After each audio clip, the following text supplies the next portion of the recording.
सद्गुरु देव की जय, बंदी छोड़ कबीर साहिब की जय, बंदी छोड़ गरीब दास जी महाराज की जय, राम देवानंद जी महाराज की जय, बंदी छोड़ सद्गुरु रामपाल जी महाराज की जय, सत साहिब जी। हम पढ़ रहे हैं पुस्तक मुक्तिबोध, पेज नंबर 145-146। सेऊ सम्मन की कथा। एक समय साहिब कबीर अपने भक्त सम्मन के यहाँ अचानक दो सेवकों कमाल व शेख फरीद के साथ पहुंच गए। सम्मन के घर कुल 3 प्राणी थे, सम्मन, सम्मन की पत्नी नेकी और सम्मन का पुत्र सेऊ शिव। भक्त सम्मन इतना गरीब था कि कई बार अन्न भी घर पर नहीं होता था। सारा परिवार भूखा सो जाता था। आज वही दिन था। भक्त सम्मन ने अपने गुरुदेव कबीर साहेब से पूछा कि साहेब खाने का विचार बताएं, खाना कब खाओगे। कबीर साहेब ने कहा कि भाई भूख लगी है, भोजन बनाओ। सम्मन अंदर घर में जाकर अपनी पत्नी नेकी से बोला कि अपने घर अपने गुरुदेव भगवान आए हैं, जल्दी से भोजन तैयार करो। तब नेकी ने कहा कि घर पर अन्न का एक दाना भी नहीं है। सम्मन ने कहा पड़ोस वालों से उधार मांग लाओ। नेकी ने कहा कि मैं मांगने गई थी लेकिन किसी ने भी उधार आटा नहीं दिया। उन्होंने आटा होते हुए भी जानबूझकर नहीं दिया और कह रहे हैं कि आज तुम्हारे घर तुम्हारे गुरुजी आए हैं। तुम कहा करते थे कि हमारे गुरुजी भगवान हैं। आपके गुरुजी भगवान हैं तो तुम्हें मांगने की आवश्यकता क्यों पड़ी। यही भर देंगे तुम्हारे घर को, आदि दो कहकर मजाक करने लगे। सम्मन ने कहा लाओ आपका चीर गिरवी रखकर 3 सेर आटा ले आता हूँ। नेकी ने कहा ये चीर फटा हुआ है, इसे कोई गिरवी नहीं रखता। सम्मन सोच में पड़ जाता है और अपने दुर्भाग्य को कोसते हुए कहता है कि मैं कितना अभागा हूँ। आज घर भगवान आए और मैं उनको भोजन भी नहीं करवा सकता। हे परमात्मा, ऐसे पापी प्राणी को पृथ्वी पर क्यों भेजा। मैं इतना नीच रहा हूँगा कि पिछले जन्म में कोई पुण्य नहीं किया। अब सद्गुरु को क्या मुँह दिखाऊं। ये कहकर अंदर कोठे में जाकर फूट धोकर रोने लगा। तब उसकी पत्नी नेकी कहने लगी कि हिम्मत करो, रोवो मत, परमात्मा आए हैं, इन्हें ठेस पहुँचेगी, सोचेंगे हमारे आने से तंग आकर रो रहा है। सम्मन चुप हुआ। फिर नेकी ने कहा आज रात्रि में दोनों पिता पुत्र जाकर 3 सेर पुराना 62 किलोग्राम के लगभग आटा चुरा कर लाना, केवल संतों व भक्तों के लिए। तब लड़का सेऊ बोला माँ, गुरुजी कहते हैं चोरी करना पाप है। फिर आप भी मुझे शिक्षा दिया करती कि बेटा कभी चोरी नहीं करनी चाहिए। जो चोरी करते हैं उनका सर्वनाश होता है। आज आप ये क्या कह रही हो माँ। क्या हम पाप करेंगे माँ। अपना भजन नष्ट हो जाएगा माँ, हम 84 लाख योनियों में कष्ट पाएंगे। ऐसा मत कहो माँ, आपको मेरी कसम। तब नेकी ने कहा पुत्र तुम ठीक कह रहे हो, चोरी करना पाप है, परंतु पुत्र हम अपने लिए नहीं बल्कि संतों के लिए करेंगे। जिस नगर में निर्वाह किया है इसकी रक्षा के लिए चोरी करेंगे। नेकी ने कहा बेटा ये नगर के लोग अपने से बहुत चिढ़ते हैं। हमने इनको कहा था कि हमारे गुरुदेव कबीर साहेब पूर्ण परमात्मा पृथ्वी पर आए हुए हैं। इन्होंने एक मृतक गौ तथा उसके बच्चे को जीवित कर दिया था जिसके टुकड़े सिंहदर लोधी ने करवाए थे। एक लड़के तथा एक लड़की को जीवित कर दिया। सिंहदर लोधी राजा का जलन का रोग समाप्त कर दिया तथा श्री स्वामी रामानंद जी कबीर साहेब के गुरुदेव को सिंहदर लोधी ने तलवार से कत्ल कर दिया था, वे भी कबीर साहेब ने जीवित कर दिए थे।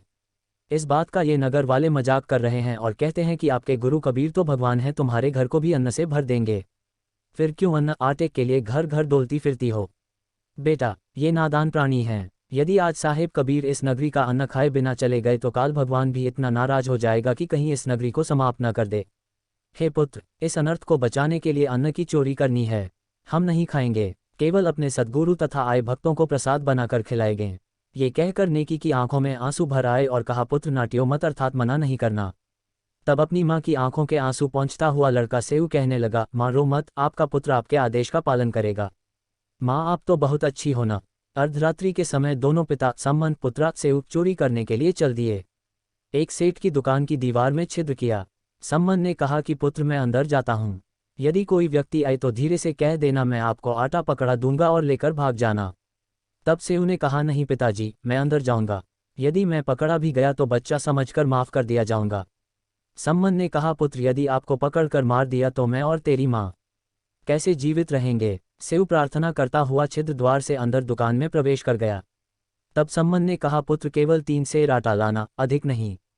लड़का सेऊ लगभग 3 सेर आटा अपनी फटी पुरानी चद्दर में बांधकर चलने लगा तो अंधेरे में तराजू के पलड़े पर पैर रखा गया।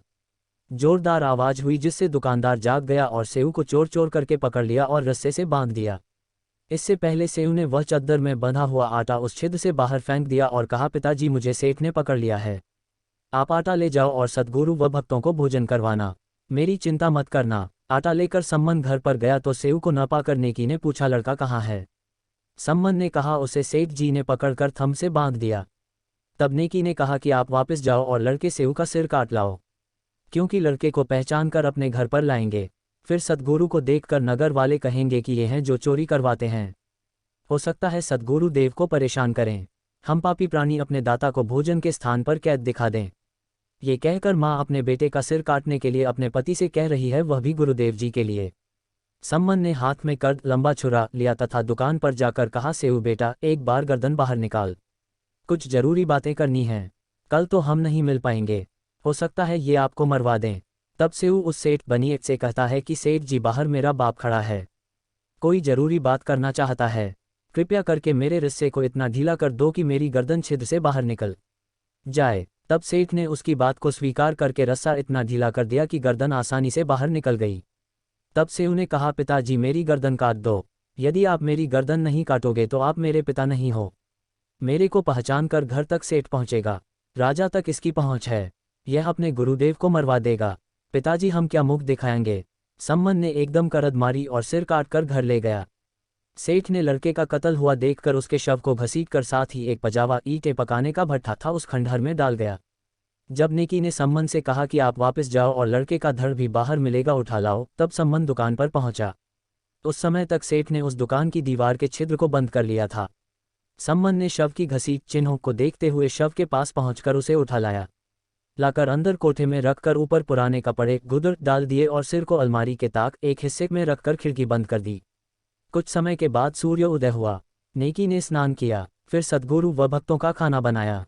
फिर सद्गुरु कबीर साहिब जी से भोजन करने की प्रार्थना की। नेकी ने साहिब कबीर व दोनों भक्त कमाल तथा शेख फरीद तीनों के सामने आदर के साथ भोजन परोस दिया। साहिब कबीर ने कहा, इसे 6 दोनों में डालकर आप तीनों भी साथ बैठो, ये प्रेम प्रसाद पाओ। बहुत प्रार्थना करने पर भी साहिब कबीर नहीं माने तो 6 दोनों में प्रसाद परोसा गया। पांचों प्रसाद के लिए बैठ गए।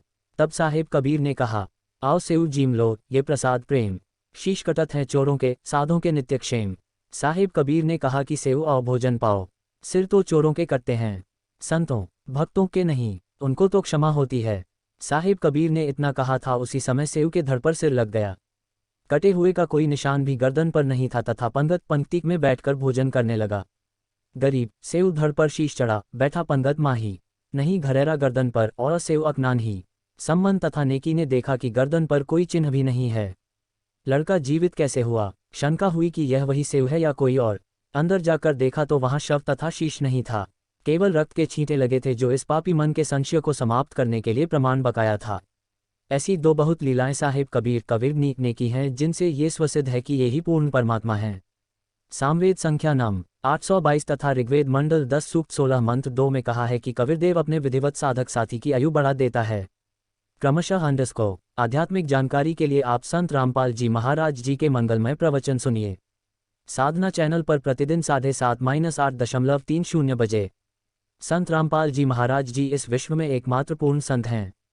आप सभी से विनम्र निवेदन है, अविलंब संत रामपाल जी महाराज जी से शुल्क नाम दीक्षा लें और अपना जीवन सफल बनाएं। https://online.jagatgururampalji.org/नाम योजक चिन्ह दीक्षा योजक चिन्ह इंक्वायरी।